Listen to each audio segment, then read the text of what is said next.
नांदेड शहरातील कॅनल रोडवरील डी-मार्ट परिसरात शुक्रवारी मध्यरात्री 2 गुन्हेगारी टोळ्यांमध्ये भीषण गँगवॉर उसळला। या रक्तरंजित संघर्षात तिघांचा मृत्यू झाला असून 5 जण गंभीर जखमी झाले आहेत। घटनेमुळे शहरात दहशतीचे वातावरण निर्माण झाले आहे। या घटनेत अरिजित सिंग चव्हाण, मोहम्मद अरबाज आणि सय्यद आवेज यांचा मृत्यू झाला। प्राथमिक माहितीनुसार सद्दा गँगचा प्रमुख अरिजित सिंग याच्यावर साईलाला गँगच्या सदस्यांनी तलवारीने हल्ला केला। यात अरिजितचा जागीच मृत्यू झाला। त्यानंतर अरिजितच्या साथीदारांनी प्रतिहल्ला करत अरबाजचा खून केला। पुढे रुग्णालयात उपचार घेत असलेल्या सय्यद आवेजवरही हल्ला करून त्याची हत्या करण्यात आली। या गँगवॉरमध्ये दोन्ही बाजूंचे 5 जण जखमी झाले असून त्यांच्यावर उपचार सुरू आहेत। भाग्यनगर पोलिसांनी तत्काळ कारवाई करत 7 ते 8 जणांना ताब्यात घेतले आहे। गेल्या काही महिन्यांपासून दोन्ही टोळ्यांमध्ये अनिल पंजाबी, साईलाला यांचे काही असोसिएट्स ग्रुप्स या प्रकरणाचा आणि दुसरी बाजू अरिजित चव्हाण झालेल्या या घटनेमुळे असा नागरिकांमध्ये भीतीचे वातावरण पसरले आहे। 2-3 मंडळी होता तिथे। तो असा 2 रायव्हल ग्रुप दिसतो ज्यामध्ये की रात्री मारामारी झाली ई स्क्वायर मॉल जवळ आणि त्यामध्ये स्पॉटवर सिरियसली इंजर्ड जे झाला दोन्ही रायव्हल ग्रुपचा एक इंजर्ड झाला सिरियसली अरिजित चव्हाण आणि तसेच दुसरा अरबाज एके जे अरबाज एके साईलाला आणि अनिल पंजाबी ग्रुपचा मेंबर आहे, असोसिएट आहे, त्यांच्यासोबत असतो असा दिसतो। तो एकंदरीत असा दिसतो की 2 ग्रुप जे क्रिमिनल मोठी हिस्ट्री आहे दोन्ही ग्रुपच्या जे टोळी म्हणतो त्यामध्ये अनिल पंजाबी सध्या MPDA जेलमध्ये आहे। साईलालासुद्धा जवळपास 1.5 महिन्यापूर्वी MPDAमधून बाहेर आला होता। त्यांचे जे असोसिएट आहे त्यांच्यावर सुद्धा मोठी क्राईमची हिस्ट्री आहे आणि MPDA 55-56 सारखा कारवाई प्रपोज्ड आहे किंवा झालेली आहे। दुसरा बाजू जे आहे दुसरा ग्रुप अरिजित चव्हाणवर सुद्धा 9 गुन्हे दाखल होता, पास्ट गुन्हे। त्यांच्यासोबत जे एक आरोपी जे आम्ही अरेस्ट पण केलेला आहे, इंजर्ड आहे, त्यांच्यावर सुद्धा MPDAची कारवाई झाली होती, 2025 बाहेर आला होता।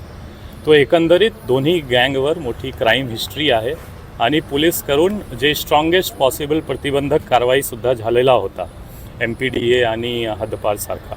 आणि ह्या दोन्ही गँगची रायबलरीमध्ये ई स्क्वायर जवळ रात्री इन्सिडेंट झाला आणि जे अनिल पंजाबी साईलाला ग्रुपच्या 2 मेंबर असोसिएट्स म्हणू शकतो आपण, अरबाज आणि आवेज हा दोन्हीची डेथ झालेली आहे एक बाजू, दुसरा बाजू अरिजित चव्हाणची पण डेथ झाली। हॉस्पिटल असा एकंदरीत 3 डेथ हा इन्सिडेंटमध्ये झालेला। हॉस्पिटलमध्ये एकाचा खून करण्यात आला। हा असं आहे की ते ऑलरेडी 2 जे आहे मोस्टली इथेच सिरियसली इंजर्ड होता आणि आवेज पण सिरियसली इंजर्ड होता। त्यांना सिव्हिल हॉस्पिटल फर्स्ट गेला जवळ असताना, नंतर रेफर झाला विष्णुपुरी आणि विष्णुपुरीमध्ये ते ऑलरेडी सिरियसली इंजर्ड कंडिशनमध्ये गेला होता आणि तिथे ऑलरेडी अरिजित चव्हाणचे भाऊ आणि वडील जे अरिजित चव्हाणची डेड बॉडी मॉर्चरीमध्ये शिफ्ट होत होता तिथे ऑलरेडी होता आणि तिथे पण त्यांच्यावर वार झाला।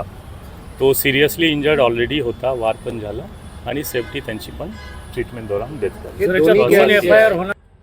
2 FIR होणार, त्यामध्ये मर्डरचा आणि भाग्यनगर पोलीस स्टेशन हद्दमध्येच दोन्ही FIR होईल, क्रॉस FIR होईल। एक अरिजित चव्हाणची फॅमिलीची तक्रार आणि दुसरा जे आवेज किंवा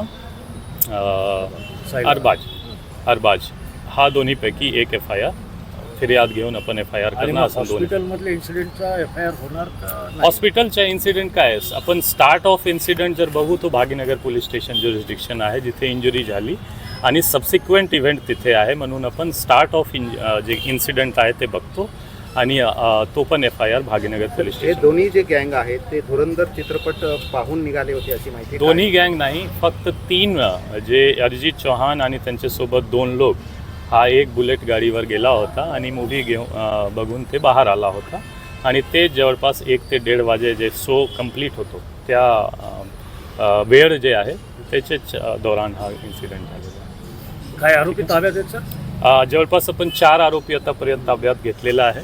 टीम्स बाकी जे लोक आहेत त्यांचे मागे आहे आणि मोठ्या पैमानेवर आपण ह्यामध्ये धरपकड आणि अरेस्ट करणार।